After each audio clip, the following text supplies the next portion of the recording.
So good morning guys. तो चलिए start करते हैं आज के यानी कि 9 नवंबर के इंपॉर्टेंट करंट अफेयर्स को। तो इस प्रश्न में आपसे पूछ रहे हैं कि अभी हाल ही में किसे रोहिणी नैयर पुरस्कार से सम्मानित किया गया। तो आंसर होगा अनिल प्रधान को। तो उड़ीसा के 28 वर्षीय सामाजिक कार्यकर्ता हैं अनिल प्रधान और इन्हीं को भी तीसरा रोहिणी नैयर पुरस्कार से भी सम्मानित किया गया है। उन्हें ये पुरस्कार ग्रामीण क्षेत्रों में स्टेम यानी कि साइंस, टेक्नोलॉजी, इंजीनियरिंग और मैथमेटिक्स की एजुकेशन में बेहतरीन योगदान देने के लिए ये पुरस्कार मिला है। और आप कह सकते हो वे एशिया की पहली यूनिवर्सिटी रॉकेट टीम VSLV के मुख्य डिजाइनर भी रह चुके हैं। ये जो रोहिणी नैयर पुरस्कार है इसकी स्थापना प्रख्यात अर्थशास्त्री रोहिणी नैयर की याद में दिया जाता है। पुरस्कार के रूप में 10 लाख रुपए मिलते हैं। हमने कहा इनको ये तीसरा रोहिणी नैयर पुरस्कार मिला। तो पहला और दूसरा किसे मिला था? पहला मिला था सेथ रिचम संगतम को और दूसरा मिला था दीनानाथ राजपूत को। और अभी तीसरा ये अनिल प्रधान को मिला है जो कि उड़ीसा से हैं। इसके अलावा कुछ और इंपॉर्टेंट अवार्ड्स मैं आपको रिवाइज कराऊंगा 2024 के, ध्यान से सुनिएगा। जैसे कि देखो, अभी अगर बात करें रेमन मैग्सेसे अवार्ड 2023 किसे मिला था? तो डॉक्टर रवि कन्नन को मिला था। ये उसमें भारतीय थे। ये प्रश्न एग्जाम में पूछा जा चुका है। V Shantaram lifetime achievement award Subbiah Nallamuthu को मिला। Nelson Mandela lifetime achievement award Vinod Ganatra को। और WHO ने जो नेल्सन मंडेला पुरस्कार दिया था एक भारतीय संस्थान है निमहंस सुसे। पेन पिंटर साहित्य पुरस्कार 2024 अरुंधति रॉय को मिला। आरती ये उत्तर प्रदेश की ऑटो चालक है और अभी इनको जो इंग्लैंड के राजा हैं किंग चार्ल्स तृतीय उनसे अमल क्लूनी महिला सशक्तिकरण पुरस्कार मिला था। ये प्रश्न भी एग्जाम में आ चुका है। Commonwealth short story prize 2024 Sanjana Thakur को मिला उनके नॉवल ऐश्वर्या रॉय के लिए। 12वां विश्व हिंदी सम्मान डॉक्टर उषा ठाकुर को मिला। शिव शंकरी तमिल लेखिका हैं। डॉक्टर C नारायण रेड्डी राष्ट्रीय साहित्य पुरस्कार मिला। नरेंद्र मोदी जब ये रशिया की यात्रा पर गए थे वहाँ का सर्वोच्च नागरिक सम्मान इनको मिला था Order of the Saint Andrew the Apostle. ये पुरस्कार का नाम अभी SSC MTS के एग्जाम में पूछा गया था। और हमारी राष्ट्रपति द्रौपदी मुर्मू जी अभी जब तिमोर लिस्ते गई थी तो वहाँ का सर्वोच्च नागरिक सम्मान ग्रैंड कॉलर ऑफ ऑर्डर मिला था। और जब वो फिजी गई थी तो वहाँ का सर्वोच्च सम्मान कंपेनियन ऑफ द ऑर्डर मिला था। प्रोफेसर के चोकलिंगम तमिलनाडु से हैं।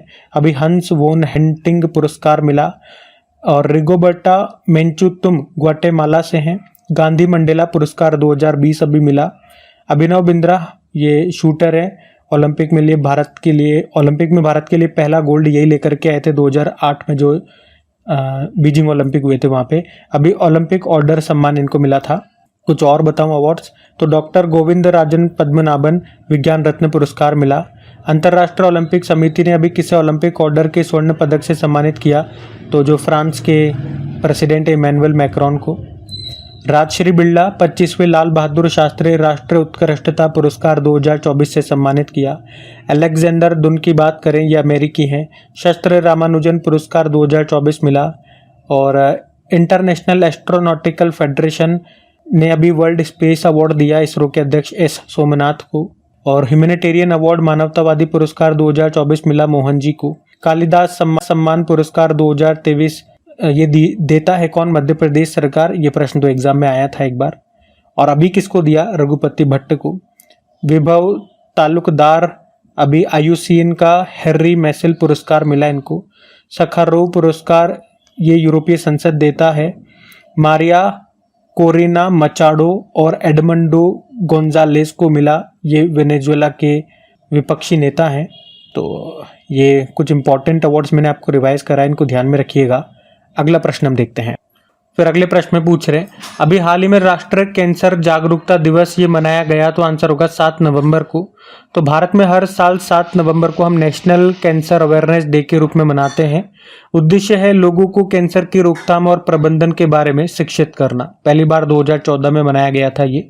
अच्छा, इससे संबंधित एक प्रश्न एग्जाम में आया था। LDC के एग्जाम में 2021 में पूछा गया था कि राष्ट्रीय कैंसर जागरूकता दिवस ये किसकी याद में मनाया जाता है? तो इसका उत्तर होगा मैरी क्यूरी जो कि पोलैंड से थी। और क्यों? क्योंकि उन्होंने रेडियो एक्टिविटी के क्षेत्र में महत्वपूर्ण योगदान दिया था और उनके रिसर्च से कैंसर के इलाज के लिए रेडियोथेरेपी जैसी ट्रीटमेंट्स मेथड्स का डेवलपमेंट हुआ, विकास हुआ। इसीलिए ये जो राष्ट्रीय कैंसर जागरूकता दिवस हम मनाते हैं 7 नवंबर को मनाते हैं, क्योंकि इस दिन इनकी जयंती होती है, मैरी क्यूरी की या मैडम क्यूरी आप बोल दो। अब आप कहोगे इनका नाम तो हमने पहले भी सुन रखा है। आपने इनका नाम पहले कहाँ पे सुना है? जब नोबेल पुरस्कार मैंने आपको करवाए थे ना, तब भी मैंने इनका नाम आपको बताया था, क्योंकि ये एकमात्र महिला है जिनको 2 फील्ड में नोबेल पुरस्कार मिला था, एक तो फिजिक्स का और एक केमिस्ट्री का। फिजिक्स का नोबेल पुरस्कार 1903 में और केमिस्ट्री का 1911 में इनको मिला था, तो ये भी ध्यान रखना पॉइंट। अच्छा, ये जो हम इस बार राष्ट्रीय कैंसर जागरूकता दिवस मना रहे हैं 7 नवंबर को, उसकी थीम भी है hope love and strength our weapons against cancer. अभी नवंबर में अगर देखें तो कौन कौन से दिवस हम मना चुके हैं, तो 1 नवंबर को वर्ल्ड वीगन डे मनाया, 3 नवंबर को अंतर्राष्ट्रीय बायोस्फीयर रिजर्व दिवस मनाया, 5 नवंबर को विश्व सुनामी जागरूकता दिवस मनाया था। अब कैंसर से भी संबंधित कुछ और इंपॉर्टेंट पॉइंट्स होते हैं, वो भी मैं आपको रिवाइज करवा रहा हूं, ध्यान से सुनिएगा। जैसे कि देखो, वर्ल्ड कैंसर डे एक मनाते हैं, ये सबसे इंपॉर्टेंट दिवस है कैंसर के बारे में, 4 फरवरी को होता है, आपको पता है। और एक वर्ल्ड लंग कैंसर डे होता है, वो 1 अगस्त को होता है। इंटरनेशनल चाइल्डहुड कैंसर डे वो 15 फरवरी को होता है, और ये अभी हमने मनाया नेशनल कैंसर अवेयरनेस डे 7 नवंबर को। अगर आपसे पूछे कि भारत की पहली सर्वाइकल कैंसर के खिलाफ स्वदेशी वैक्सीन है, उसका नाम है सर्वावेक। और सर्वाइकल कैंसर जो है, जो कि ह्यूमन पेपिलोमा वायरस से होता है, अभी बजट में भी कहा गया था कि 9 से लेकर 14 वर्ष की बालिकाओं को इसके लिए जो टीके है, वैक्सीन है, वो मुफ्त में लगाए जाएंगे। और कौन सा टीका है? सर्वावेक है। और अक्टूबर महीने को स्तन कैंसर जागरूकता माह के रूप में हम मनाते हैं। एम्स दिल्ली ने कैंसर का शीघ्र पता लगाने के लिए एक एआई प्लेटफॉर्म ioncology.ai को लॉन्च किया था। और स्टडी ऑफ कैंसर, कैंसर के अध्ययन को ऑन्कोलॉजी कहा जाता है। अभी हरियाणा सरकार ने महिलाओं में स्तन कैंसर का पता लगाने के लिए भी कौन सा कार्यक्रम शुरू किया था? तो सवेरा कार्यक्रम, ये भी याद रखिएगा। ठीक है, अगला प्रश्न देखते हैं। अभी तो अगले में पूछ रहे हैं कि अभी हाल ही में लॉन्च भारत की पहली रेड डॉट साइट पिस्टल का नाम क्या है? तो आंसर होगा फैंटम। अब ये रेड डॉट साइट क्या है? तो ये एक टारगेटिंग सिस्टम है जो विशेष रूप से हथियारों पर उपयोग की जाती है। हथियार जैसे कि पिस्टल हो गया, राइफल हो गया या शॉटगन हो गया, जिससे क्या होता है, एक सटीक निशाना लगाने में हमें मदद मिलती है। कई बार मूवीज में, गेम्स वगैरह में आपने देखा होगा, जब किसी को दूर से शूट करते हैं तो एक रेड कलर का डॉट जाता है, तो उसे अंदाजा लग जाता है कि हाँ, निशाना इसी के आसपास या यहीं पे लगने वाला है। तो उसी तरह का है ये रेड डॉट साइट पिस्टल। तो याद रखना, अगर पूछेंगे फैंटम क्या है, तो भारत की पहली रेड डॉट साइट पिस्टल है ये। और इसे किसने बनाया, किसने निर्माण किया? तो कर्नाटक बेस्ड एक कंपनी है, एस्ट्रे डिफेंस इसका नाम है। और इसका वजन की अगर बात करेंगे तो 650 से लेकर 750 ग्राम इसका वजन है। अच्छा, इसी तरह से कुछ और नाम मैं आपको रिवाइज कराता हूँ जो हमारे करंट अफेयर्स में रहे थे। वो सारे नाम इंपॉर्टेंट है और इसमें से कई तरह के नाम तो आपके एग्जाम में पूछे जा चुके हैं। पहले देखो, ये समुद्र प्रताप के बारे में पढ़ा था ना आपने, क्या है ये? भारत का पहला प्रदूषण नियंत्रण पोत है। इसको गोवा शिपयार्ड लिमिटेड ने बनाया था भारतीय तटरक्षक बल के लिए। आदित्य क्या है? भारत की पहली सौर ऊर्जा से चलने वाली नाव है, केरल में लॉन्च की गई थी। और अगर मैं पूछ लूं कि आदित्य L1 क्या है? भारत का पहला सूर्य मिशन है। अच्छा, भीष्म क्या है? अभी हमारे मोदी जी जब यूक्रेन गए थे, वहां पे हमने गिफ्ट भी दिया था यूक्रेन को। ये एक पोर्टेबल हॉस्पिटल है और इसकी फुल फॉर्म जरूर याद रखना, एग्जाम में आ चुकी है, भारत हेल्थ इनिशिएटिव फॉर सहयोग, हित और मैत्री। गौरव क्या है? लॉन्ग रेंज ग्लाइड बॉम्ब है। नागास्त्र 1 या आत्मघाती ड्रोन है। उग्रम क्या है? स्वदेशी असॉल्ट राइफल, एग्जाम में आ चुका है ये। अरुधरा मध्यम शक्ति रडार है। विभव क्या है? स्वदेशी स्वनिष्क्रिय एंटी टैंक माइन है। जिलेंडिया 8वां महाद्वीप है। नभमित्र, इसरो ने एक डिवाइस बनाया था मछुआरों के लिए, वो है नभमित्र। प्रबल क्या है? भारत की पहली लंबी दूरी के रिवॉल्वर है। निराक्षी क्या है? पानी के नीचे बारूदी सुरंगों का पता लगाने वाली एक पनडुब्बी है। और लीसा, उड़ीसा ने भारत की पहली क्षेत्रीय एआई न्यूज एंकर लॉन्च की थी लीसा नाम से। सिग 716 असॉल्ट राइफल है और भारत इसे अमेरिका से खरीद रहा है। अभेद क्या है? हल्के वजन वाली बुलेट प्रूफ जैकेट है, इसे डीआरडीओ ने तैयार किया आईआईटी दिल्ली की मदद से। वशोराद क्या है? कम दूरी का एयर डिफेंस सिस्टम है। और समर 2 ये लंबी दूरी का हमारा एयर डिफेंस सिस्टम है। उसके अलावा इग्लाएस मैनपेट्स, ये हमने रशिया से लिया है, ये भी एक तरह का एयर डिफेंस सिस्टम ही है। मैनपेट्स का मतलब ही होता है man portable air defence system. Asmi क्या है? स्वदेशी सब मशीन गन है। सोनोबाई क्या है? High altitude anti submarine warfare है, ये हम अमेरिका से खरीद रहे हैं। और अग्नि अस्त्र क्या है? मल्टी टारगेट एक्सप्लोजिव डिवाइस है। और आज हमने जो पढ़ा फैंटम, मैं यहाँ पे नोट दूंगा, अपडेट डाल दूंगा उसमें। फैंटम क्या है? तो भारत की पहली रेड डॉट साइट पिस्टल है। तो ये सारे इंपॉर्टेंट क्वेश्चन मैं आपको रिवाइज करवा रहा हूँ और इसमें से आप यकीन मानोगे कई तरह के प्रश्न आपके एग्जाम में आ चुके हैं। और हाँ, अगर आप में से कोई स्टूडेंट पहली बार करे कि एग्जाम चैनल पे करंट अफेयर्स पढ़ रहे हैं तो पहले तो मैं आपको ये बता दूं कि जितने भी क्वेश्चन मैं आपको करा रहा हूँ, जो ये एक्स्ट्रा रिवीजन आपका मैं करवा रहा हूँ, ये सब शीट मैं आपको पीडीएफ में प्रोवाइड कराऊंगा, बिल्कुल फ्री में आती है पीडीएफ अपनी। कहाँ मिलेगी ये जान लो, क्रैक एग्जाम एप्लीकेशन पे। अब ये क्रैक एग्जाम एप्लीकेशन या तो प्ले स्टोर से डाउनलोड कर लो या फिर उसका लिंक डिस्क्रिप्शन में दिया गया है, उस पर क्लिक करके आप डाउनलोड कर सकते हैं और वहाँ पे पीडीएफ भी आपको मिल जाएगी और इनकी प्रैक्टिस के लिए क्विज भी डेली में बना करके देता हूँ। और सबसे बड़ी बात यह पूरे यूट्यूब में, अपना तो खैर छोटा सा चैनल है, नन्ना सा मुन्ना सा, आप बड़े बड़े चैनल्स में भी जिनके लाखों व्यूज़ आते हैं, लाखों सब्सक्राइबर्स हैं, तो सबको देख लेना। पूरे यूट्यूब में सबसे पहले और सबसे जल्दी पीडीएफ और क्विज ये आपको क्रैक एग्जाम पर ही मिलेगी। वीडियो अपलोड होने के 10 से 15 मिनट के अंदर अंदर पीडीएफ और क्विज अपलोड हो जाती है डेली। उद्देश्य यही है, जब आप वीडियो देख लो तो पीडीएफ आपको मिल जाए और फिर प्रैक्टिस आप हाथों हाथ कर सको।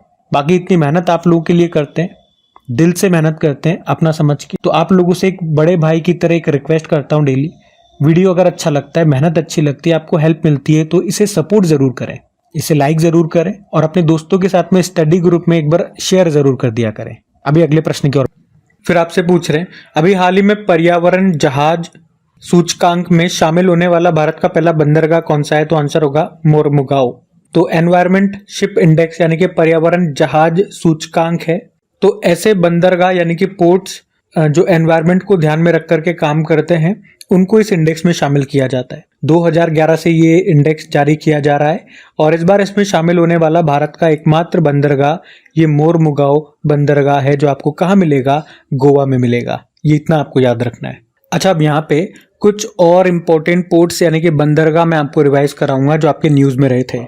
जैसे कि वदावन पोर्ट हमने पढ़ा था, ये अभी हमारे प्रधानमंत्री नरेंद्र मोदी जी ने इसका फाउंडेशन स्टोन रखा था।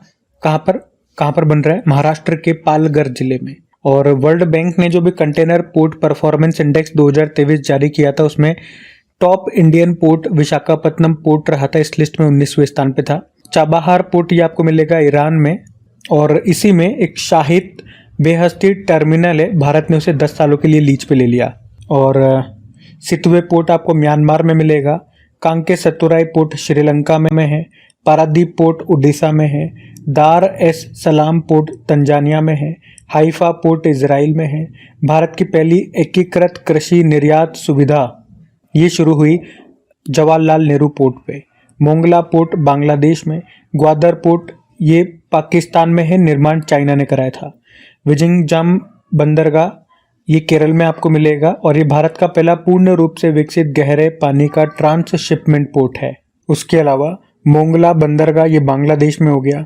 दुक्कम पोर्ट ओमान में है। कांडला पोर्ट गुजरात में, जिसका नया नाम दीनदयाल पोर्ट है। गोपालपुर पोर्ट ये उड़ीसा में है। मुंद्रा पोर्ट गुजरात में है।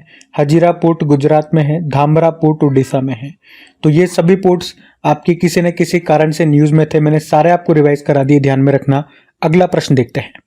फिर अगले प्रश्न में पूछ रहे हैं, अभी हाल ही में भारत सरकार ने हाशिए पर रहने वाले कारीगर समुदायों को अपने उत्पाद बेचने के लिए अभी किस नाम से एक ब्रांड शुरू किया? तो आंसर होगा ट्यूलिप। तो अभी भारत सरकार में जो सामाजिक न्याय और अधिकारिता मंत्रालय है, social justice and empowerment ministry, जिसके मंत्री कौन है? डॉक्टर वीरेंद्र कुमार।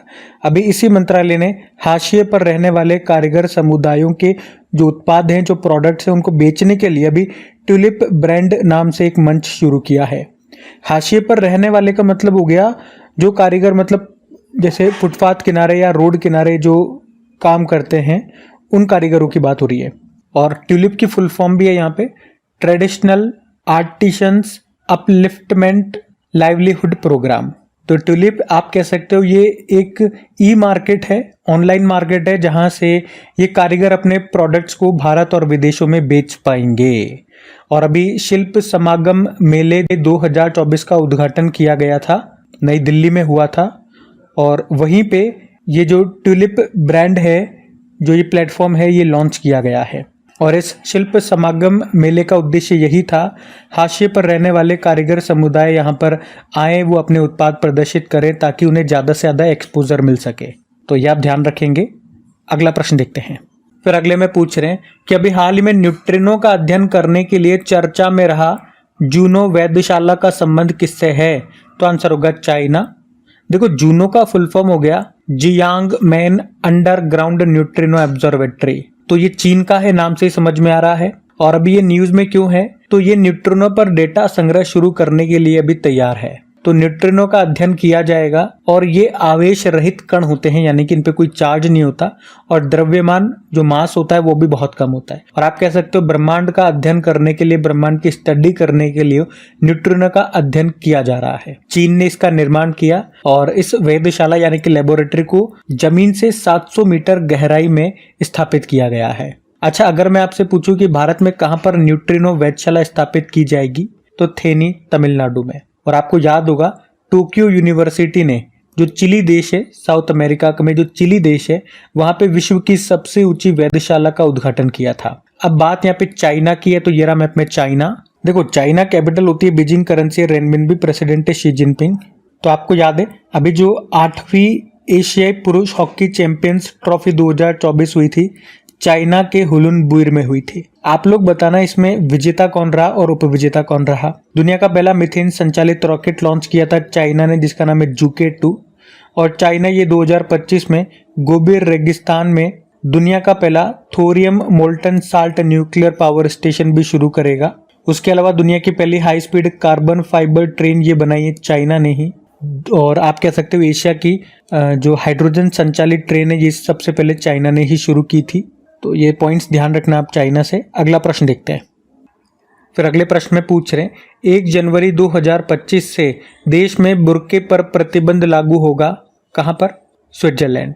तो 1 जनवरी 2025 से स्विट्जरलैंड ने सार्वजनिक स्थानों पर, पब्लिक प्लेसेस पर चेहरा ढकने यानी कि बुर्का पहनने पर प्रतिबंध लगा दिया है। अगर कोई ऐसा करता हुआ पाया जाता है तो उस पर भारी जुर्माना लगेगा 1000 स्विस फ्रैंक का।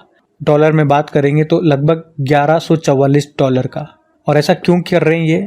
ताकि अगर पब्लिक प्लेसेस पर कोई घटना होती है तो सीसीटीवी कैमरे से सभी को पहचाना जा सकेगा। ऐसा ना हो कि कोई आतंकी बुर्के का सहारा लेकर के किसी घटना को अंजाम दे जाए और हम उसे पहचान भी ना सके। अगर मैं आपसे पूछूं कि बुर्के पर प्रतिबंध लगाने वाला पहला देश कौन सा था? फ्रांस बना था, 2011 में लगाया था उसने। बाकी स्विट्जरलैंड की कैपिटल बर्न होती है, करेंसी स्विस फ्रैंक के, प्रेसिडेंट है वियोला अमहर्ड। स्विट्जरलैंड में एक स्थान है जेनेवा, स्विट्जरलैंड। कई बार आपने इसका नाम सुना होगा। कई मुख्य ऑर्गेनाइजेशंस के यहाँ पे हेडक्वार्टर हैं, जैसे कि World Health Organization, International Labour Organization, World Trade Organization, World Economic Forum का भी। आपको याद है इसी साल एक सर्वे आया था बेस्ट कंट्रीज फॉर 2024, उसमें टॉप पर स्विट्जरलैंड ही था। भारत उस लिस्ट में 33 नंबर पे था।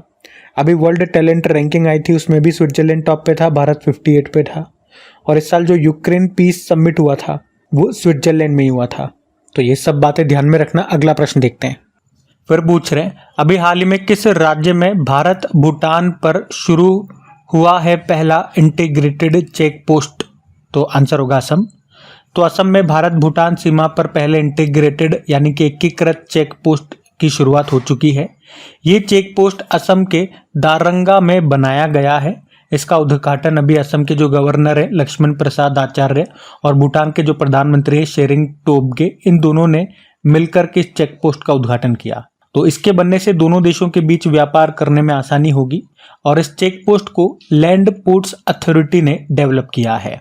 आपको सिंपल सा एक प्रश्न बन जाएगा कि भारत के कितने राज्य भूटान से सीमा लगाते हैं। पहले तो मैं आपको भूटान दिखाता हूँ मैप में, मैप से ज्यादा क्लियर रहेगा। तो भारत के 4 राज्य यहाँ से सीमा लगाते हैं। कौन कौन से? ये देखो, सिक्किम, ये यहाँ पश्चिम बंगाल, ये असम हो गया और ये अरुणाचल प्रदेश हो गया। और इन दोनों के बीच चेक पोस्ट अभी कहाँ बना है? असम में बना है, ये याद रखना। और आपको याद होगा इस साल मोदी जी को भूटान का order of the Duke Gyalpo से सम्मानित किया गया था। घोषणा तो बहुत पहले हो गई थी लेकिन इसी साल सम्मानित किया गया था। और अभी अगर मैं पूछूं कि भारत और किस देश की सीमा पर तारबंदी की गई या की जा रही है, तो भारत और म्यांमार की सीमा पर, जिसकी लंबाई भी याद रखना 1643 किलोमीटर है।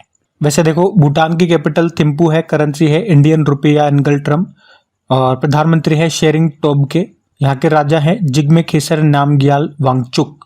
बाकी असम की भी तो बात हो रही है, तो मैं आपको असम भी ले चलता हूँ। ये रहा मैप में असम। देखो, असम की कैपिटल दिसपुर हो गई, मुख्यमंत्री हेमंत बिस्वा शर्मा और गवर्नर है लक्ष्मण प्रसाद आचार्य। यहाँ का राजकीय पशु एक सिंग वाला गेंडा है, पक्षी है व्हाइट विंग्ड वुड डक, वृक्ष है होलोंग, पुष्प है फॉक्सटेल ऑर्किड, फल है काजी नींबू। यहाँ का लोक नृत्य बिहू है, बड़ा फेमस है, बगरुम्बा है, भोर है, शास्त्रीय नृत्य क्लासिकल डांस करिया। और कुछ फेमस त्योहार हैं यहाँ के, जैसे कि बिहू महोत्सव हो गया, वांचुआ महोत्सव हो गया, बेखो महोत्सव हो गया। असम का जो 7वां नेशनल पार्क है वो देहिंग पटकाई नेशनल पार्क है।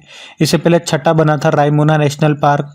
बाकी और कौन कौन से हैं? काजीरंगा नेशनल पार्क है, Nameri national park, Manas national park, Dibru Saikhowa national park और औरंग नेशनल पार्क। भारत का पहला तेल का कुआं कहाँ पे खोजा गया था? डिगबोई असम में ही। और भारत का सबसे लंबा नदी पुल अगर आपसे पूछें तो भूपेन हजारिका है, जिसे डुल्लू सादिया पुल भी कहते हैं। लंबाई 9.15 किलोमीटर, लोहित नदी पर है ये। रिवर ब्रिज बोल रहा हूँ, सी ब्रिज नहीं बोल रहा, ध्यान रखना।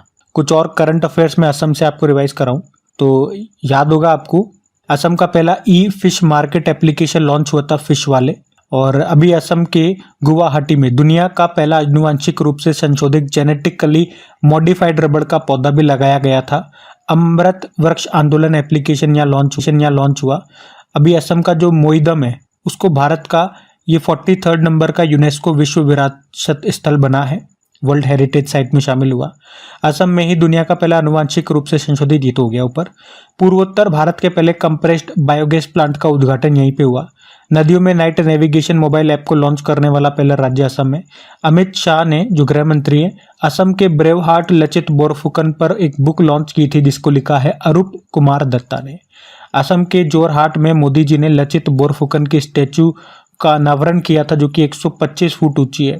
मुख्यमंत्री निजुत मोइना असोनी योजना शुरू हुई यहाँ पे। अभी जो डूरंड कप 2024 का आयोजन हुआ था, 133वां संस्करण था उसको। डूरंड कप पहले तो याद रखना फुटबॉल से संबंधित है। इसको अभी गुवाहाटी में जो एक north east United football club है उसने जीत लिया था, मोहन बागान को हरा के।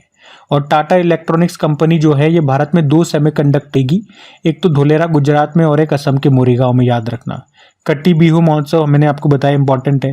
उसके अलावा भारत का दूसरा सबसे बड़ा तितली विविधता केंद्र ये किसे घोषित किया गया? काजीरंगा नेशनल पार्क को। अगर ये दूसरा है भारत का, तो भारत का पहला था अरुणाचल प्रदेश का नामदफा नेशनल पार्क। उसके अलावा स्वदेशी लोगों को भूमि अधिकार देने के लिए अभी मिशन वसुंधरा 3.0 ये भी असम में शुरू हुआ था। और विभव तालुकदार ये असम के हैं, इनका नाम न्यूज़ में था अभी, क्योंकि IUCN का जो हेली मेसेल पुरस्कार है वो इनको मिला था।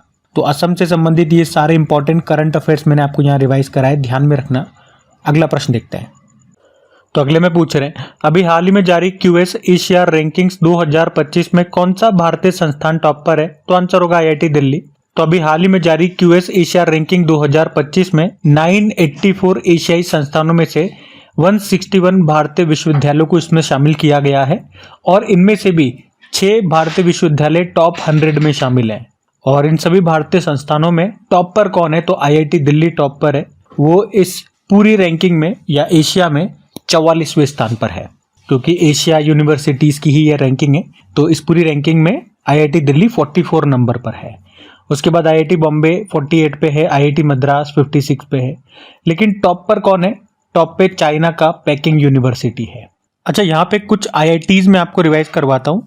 आपको याद होगा भारत के बाहर पहला IIT ये किसने खोला था? IIT मद्रास ने। कहाँ पे? तंजानिया में, जिसकी पहली महिला डायरेक्टर बनी थी प्रीति अगलायम। किस IIT ने अबू धाबी में अपना पहला अंतरराष्ट्रीय परिसर यानी कि कैंपस खोला? IIT दिल्ली ने। IIT जम्मू से याद आएगा ध्वनि आधारित एंटी ड्रोन सिस्टम डेवलप किया। IIT खड़गपुर से याद आएगा इसने सुंदर पिचई को डॉक्टर ऑफ साइंस की उपाधि से सम्मानित किया। IIT इंदौर ने आर्मी के जवानों के लिए ई-शूज बनाए थे। IIT मद्रास NIRF रैंकिंग 2024 में ओवरऑल कैटेगरी में टॉप पे था। उसके अलावा भारत और इजराइल ने राष्ट्रीय जल प्रौद्योगिकी जो केंद्र है इसको कहाँ पे स्थापित किया? IIT मद्रास में। देश का पहला IIT सैटेलाइट कैंपस ये स्थापित हुआ उज्जैन में IIT इंदौर की मदद से। एयर क्वालिटी की मॉनिटरिंग के लिए आत्मन नाम से एक एक्सेलेंस सेंटर शुरू किया IIT कानपुर ने। सड़क सुरक्षा पर भारत स्थिति रिपोर्ट 2024 जारी की आईआईटी दिल्ली ने, और इसमें सड़क दुर्घटना में मृत्यु दर वाला जो राज्य है, सबसे ज़्यादा मृत्यु दर जहाँ पे है वो तमिलनाडु है। डीआरडीओ ने भी हल्के वजन वाली बुलेट प्रूफ जैकेट अभेद डेवलप की है आईआईटी दिल्ली सहायता से। और आईआईटी मद्रास ने अपना पहला अंतर्राष्ट्रीय अनुसंधान केंद्र कहाँ पर खोलने की घोषणा की, तो दुबई में। तो इस तरह से ये सारे आईआईटीज न्यूज़ में थे। अच्छा, यूँ बताओ भारत का पहला आईआईटी कौन सा था? तो याद रखना आईआईटी खड़गपुर 1951 में बना था। ध्यान रखना, ये भी अगला प्रश्न देखते हैं। फिर अगले में पूछ रहे, हाल ही में दूसरा भारतीय सैन्य विरासत महोत्सव 2024 कहाँ पे आयोजित किया गया? तो आंसर होगा नई दिल्ली। तो अभी हमारे जो दूसरे नंबर के चीफ ऑफ डिफेंस स्टाफ हैं, जनरल अनिल चौहान, अभी इन्होंने नई दिल्ली में दूसरे भारतीय सैन्य विरासत महोत्सव 2024 का उद्घाटन किया। अगर ये दूसरा है तो पहला वाला कब हुआ था? पिछले साल हुआ था 2023 में, तब भी नई दिल्ली में हुआ था। आयोजन कौन करता है? United services institute of India. और इसमें हमारे जो तीनों सेनाओं के प्रमुख थे उन्होंने भी हिस्सा लिया। और तीनों सेनाओं के प्रमुखों के नाम आपको रटे हुए होने चाहिए क्योंकि इसी साल ये नए बने थे। तो जैसे कि आर्मी चीफ कौन है? उपेंद्र द्विवेदी है। एयर चीफ मार्शल कौन है? अमरप्रीत सिंह है। और नेवल चीफ दिनेश कुमार त्रिपाठी हैं। तो ये ध्यान रखना। बाकी ये थी आज की आपकी करंट अफेयर्स की क्लास। उम्मीद करूंगा सेशन आपको अच्छा लगा होगा। एक बार फिर याद दिला रहा हूँ, सेशन अभी तक आपने लाइक नहीं किया, लाइक जरूर कीजिएगा। दोस्तों के साथ में स्टडी ग्रुप में शेयर कर देना। क्विज और पीडीएफ के बारे में आपको बता चुका हूँ। चलो भी कल के करंट अफेयर्स का क्विक रिवीजन कर लेते हैं और फिर सेशन एंड करते हैं। तो पहला प्रश्न पूछा, किस राज्य के सुल्तानगंज स्टेशन का नाम बदलकर अजगैबीनाथ धाम कर दिया? तो बिहार। फिर पूछा, ऑनलाइन संपत्ति पंजीकरण और धोखाधड़ी पर अंकुश लगाने के लिए सुगम ऐप किसने लॉन्च किया? तो छत्तीसगढ़ ने। भारत का पहला bio manufacturing institute brick Nabi का उद्घाटन कहाँ पे हुआ? Punjab. Speaking with nature the origins of Indian environmentalism नाम की बुक को किसने लिखा? रामचंद्र गुहा। चौथे एलजी कप हॉर्स पोलो 2024 टूर्नामेंट ये कहाँ पे शुरू हुआ? लद्दाख। ब्राजील ग्रैंड प्री 2024 का खिताब जीता मैक्स वर्स्टपन। और विशेष आर्थिक क्षेत्र की तर्ज पर विशेष शिक्षा क्षेत्र स्थापित करने की घोषणा किसने की? यूपी। और डब्ल्यूएचओ की रिपोर्ट के अनुसार 2015 से 2023 तक टीबी की घटनाओं में कितने प्रतिशत की गिरावट आई? 17.7%। पहली बार बर्फबारी के कारण चर्चा में रहा अल जौफ रेगिस्तान कहाँ पर है? सऊदी अरब। और आखिरी प्रश्न था अभी, हेनले पासपोर्ट इंडेक्स में भारत की रैंक क्या है? 83 है। चलो अभी कल का भी होमवर्क प्रश्न देखते हैं और सेशन एंड करते हैं। तो कल आपसे पूछा था पेरिस ओलंपिक 2024 में पदक तालिका में कौन सा देश टॉप पर है? तो आंसर होगा अमेरिका। आप सभी ने प्रश्न का बिल्कुल सही उत्तर दिया। अब ये रहा आज का आपका होमवर्क प्रश्न।